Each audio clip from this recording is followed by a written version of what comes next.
I'm not giving it away. Whoo! Got a little bit of a rush from that. Cheers to you.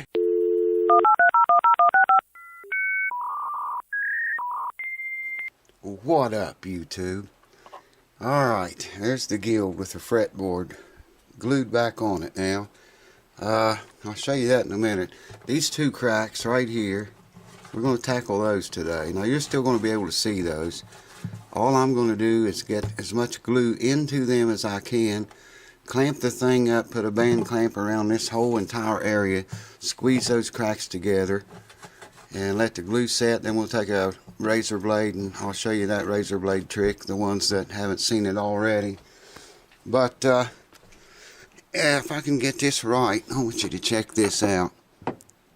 My plan worked. Can you see that beautiful back bow? That neck has been forward bowed I don't know how many years. Well, look at it now, men. It's got a beautiful back bow in it. Strings may pull a little of that out, but we have a new truss rod there, as you can see it down in that hole. There you go. Brand new truss rod. So if the strings do pull it out, we're going to be able to put it right back in there. I'm just letting the guitar settle down a little bit. There you can see the back bow in that neck. Now, been talking to the owner about this. I'm not sure this is the original bridge. Remember I showed you the bridge had been off of it, okay? Now, if you'll look here at that bridge, see the bridge way down there. If you look at that bridge, on your right hand side, the way you're looking at it, look how much higher it is. The thing is thick enough to drive a car across it. I think it would hold it up. But that should be flat on top. I mean, I hope you can see what I'm talking about. The right side of the bridge is, we're just looking down the fretboard. The right side of the bridge is way higher than the left side of the bridge is. See that? I got the go-ahead from the owner to shave that bridge, remove material from it, making it flat, making it not even need a neck reset. As I showed you when I had the fretboard off, to lay a straight edge down the neck without the fretboard, it laid perfectly flat on the top of the guitar. So it's that bridge that's screwing us, I think. Anyways, I got to go ahead from him to remove material from that bridge, making it flat on top like it should be. Any of you guys that have a Guild F50, I would love for you to look at it and tell me if they are all like that, because like I say, this bridge has been removed and put back on or replaced. I really just am not sure if that's the original bridge for these guitars. But I'm going to take that big high side down, and that should fix a lot of problems. So let's get to it.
Lord have mercy.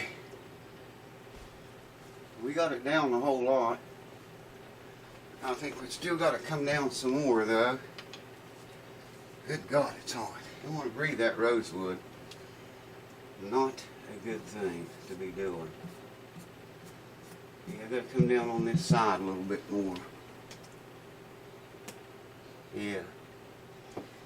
Don't want to breathe the rosewood, but I do want to save that dust. Yeah. I thought we was about there, but I gotta go a little more with it, so. Well, I think we might be safe to try it there. Take some light sandpaper and go over that with about 800 and 1,000 grit, and then 1,200 grit. I want to gather up all this sawdust, or powder, man. So hold on, let me clean it up. Alright, well you can see now, looking down over the fretboard, there's a new truss rod and newly installed fretboard. See, that bridge is still a tiny bit higher on your right than it is the left, and man, I have taken a bunch of it down. You get a little better. Try that. You see that?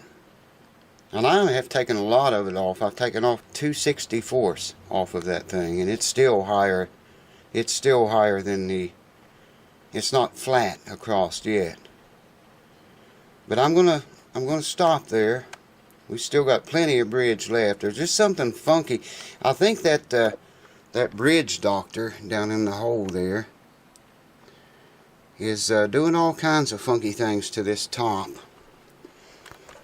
It's the thing is designed, when you tighten that bridge doctor up, its design is to get rid of this belly is what it's for. But it's doing all kind of funky things in here with this whole area here. I really don't like.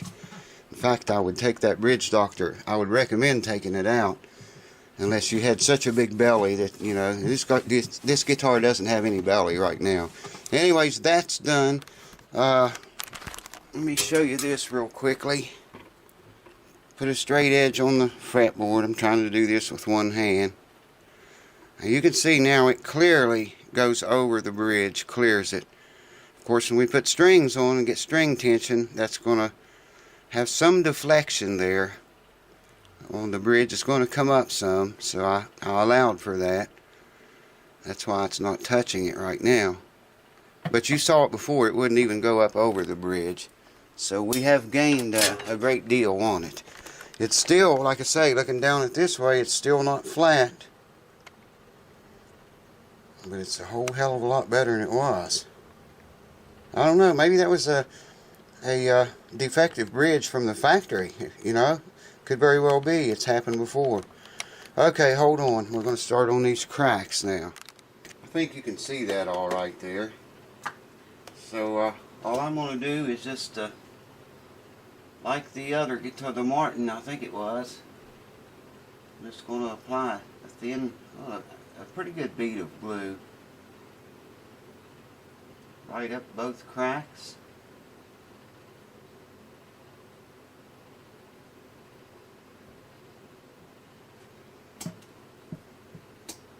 I've already got the band clamp ready to tighten, and I've got a mirror inside the guitar so I can look for any squeeze out inside of there that might come through. Hopefully it will, and if it does, then we'll tighten the band clamp up. And all I'm going to do here now, see, I've got this little suction cup, and I'm just going to kind of work that around where you can see how it sticks.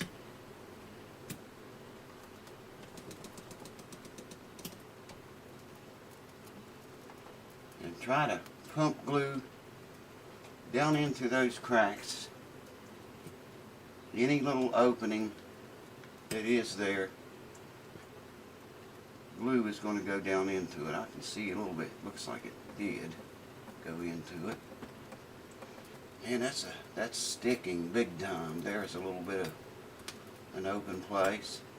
Anywhere you can pull the suction cup off, and I know it's open, and it's pumping glue and sucking it back from the inside.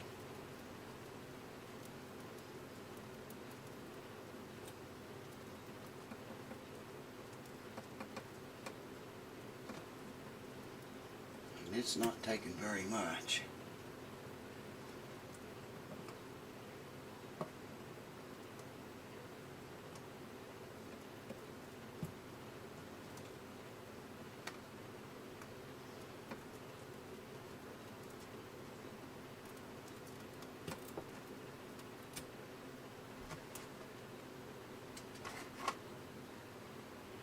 Just want to check inside now for any squeeze out.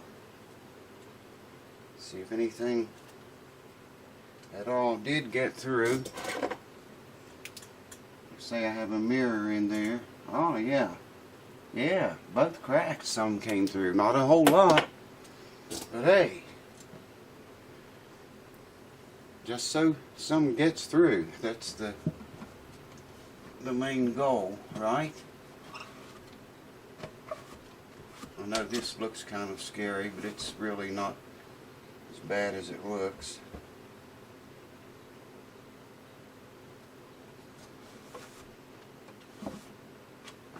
Water works really well with this glue to clean up. So make sure you have a clean rag when you do it. Now I need to get this band clamp tightened. May get a little bit of squeeze out from that. I'm going to be very careful here.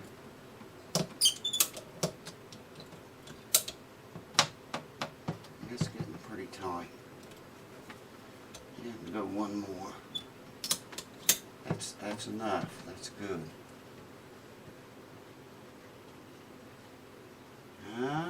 Maybe a tiny bit of squeeze out.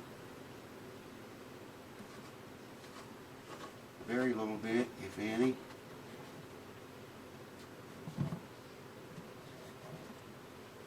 Now when this sets up, I'll bring you back and we'll finally get to do the razor blade trick, and we'll smooth. I can feel those quite a lot. We'll do the razor blade trick and scrape along those cracks gently, very carefully and gently. And oh yeah, we got a little bit of squeeze out inside. I want to wipe that off too.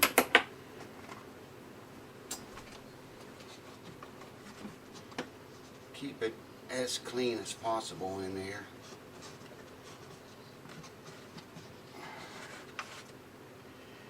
Yes, sir. Well, folks, I don't know if you realize it or not, but we're getting very close, nearing the end of this repair, this guitar's journey. Very close to the end. I'll let that set up. I'll give it 24 hours. I just like to at least always give it 24 hours. Then I'll take a razor blade like this, not this one, I'll use a new one. Drag it across a piece of metal. We'll create a burr on the side here, on the edge. Put tape here and tape here. 3M Scotch tape. That only exposes the center of the blade. So it won't cut anything on either side of the crack. It'll only cut the center along the crack. And I'll turn it, well, I'll show you the secrets to that when we do it. Anyways, I'll scrape these cracks until you can no longer feel them. Like I say, you're going to be able to see them still, but at least they won't feel like that. I mean, I can really hear that. It's my fingernail catching in them. That's how big they are. That's how much you can feel them. But we know they're sealed now, or they're going to be sealed when the glue sets up. So it's all good. It's all good. Good. Good. Good. I didn't show it on camera, but there was a loose brace right at this crack at the sound hole. I showed it to you in one of the earlier, maybe the first video of this. And the reason that cracked right at the end of the fretboard, right at the sound hole here at the pick guard, is because the brace was loose under there. Fixed that. I didn't video that, or it may have been one of those that I lost. One of the videos I lost probably was. I can't remember seeing it in any of the videos that I say. And one of the voicing bars back here was loose, down on this lower end and the lower bout. Fixed that, glued it. Put a new truss rod in. Here's the old one, if you recall. It came out of there bent like that, if you remember. Now we have a working adjustable truss rod. Dual two-way rod. And you can shove that neck in either direction, wherever you want it to go. Got a truss rod that works, got the fretboard glued back on. Fixed some of the binding. I got a little bit more on this side, I think it is, to fix. Shaved the bridge. The plane of the bridge now matches the plane of the fretboard. This is something we've been fighting for and worrying about a long time. Well, you can't see that, but that's got a straight edge on the fretboard, and it's over the bridge right now, and you can see it's not touching that bridge. It's probably 1/8 of an inch between the straight edge and the top of the bridge. But like I say, when under string tension, we're going to have some deflection there. That's going to raise. It's going to come up some, even with that bridge doctor in. It's been a wild day here. It's been a wild several days. And it's, right now, it's 92 degrees. Listen to this. 92 degrees. The humidity is 71%. So you can only imagine. That's why my shirt's soaking wet. That's why I'm soaking wet. I mean, I can't get this wet taking a shower. But anyways, what do? We put in a new truss rod, put the fretboard back on, fixed the brace here, fixed the hoisting bar back here, took material from the bridge. It will match the plane of the fretboard, I think, under string tension. Depends on how much that comes up, really. What else? I know we did more than that. Can't remember what. Oh, fix the cracks. We'll go with those with the razor blade on the next video. Next video, we're probably going to get to hear this thing. I'll go over these on the next video, put strings on it, set it up, set the action. Now, he told me not to do anything to the frets right now. It may come back for more fret work later and set it up right. But the frets aren't all that bad. I am going to polish them with the with this semi-chrome polish made by Happage. I showed you guys this before. I love this stuff, man. It's good for everything. But I'm just going to take that stuff and go over each fret before I string it up. I won't bore you to death with that. I will show you the frets on the next video. And yeah, next video we'll scrape these, get them leveled out and smooth, string it up, set it up, and I'll probably we'll have to set the action back here. I'm sure we'll have to adjust on the saddle some. It's got a plastic saddle in it. I need to ask him if he wants to keep that or not. I have some bone blanks. I've got some actual Tusk saddles. That's batteries. Well, here's one. Here's a brand new Tusk saddle. I don't know if it's the right width or not for this guitar. It's for a Martin, actually. Well, I can sand that down and make it fit. This is a compensated saddle too, by the way. And this plastic one is compensated also. But I'll see what he wants to do about that. If he wants to use the old plastic one, we will. And I probably would recommend that until, if he wants a real nice setup, you know, maybe put a bone or a Tusk saddle in it then. Anyways, that's it for now. Hope you picked up a few pointers, maybe, something, anything. Something maybe that will help you along, or hopefully you learned something from all this madness. So, yeah, put oil on this too. It'll look a lot better after I oil it and do the frets, polish them. So I'm going to say cheers to you, and I'm going to go somewhere, and I think I'm going to go this evening when it cools off, service our AC here. Get that puppy ready to roll. I haven't serviced it this year, and it's time, man. Stick around. I want to hear what this thing sounds like, man. I cannot wait to play it and hear what it sounds like, see how it plays. If my work was any good or an absolute loss. We're going to find out next video. Cheers. Hope to see you there. Thanks, everyone, for your support. Ah, yes, a couple of things. Someone from Spain. I don't know who you are. You didn't leave a comment, so I can't tell who you are. Big donation on that support button. Thank you, man. Or lady, whoever you are. Thanks a lot for that. I was really shocked off my ass when I saw it. whoever you were, many thanks to you. There was something else I wanted to tell you guys. I got it in my notes, but I don't have my notes here. They're in there. Shit. I'll do it on the next video, I guess. Cheers. See you then. I remembered what it was I was going to tell you when I got back in here and found my notes. I wanted to say a shout out to Boudreaux Guitars. And I would recommend you stop over and see Ken and check out his channel. He's got some cool stuff going on. He drew a picture of me that just blew me away, man. That was so awesome work. It was wicked good. But check Boudreaux Guitars out. I'll put a link in the description below. Click that. Go check him out. He's got 2 troublemakers he's building. You'll have to go there and get more info on that because I'm not giving it away. Whoo! Got a little bit of a rush from that. Cheers to you. I'll see you real soon. Whoo! The boogity bob.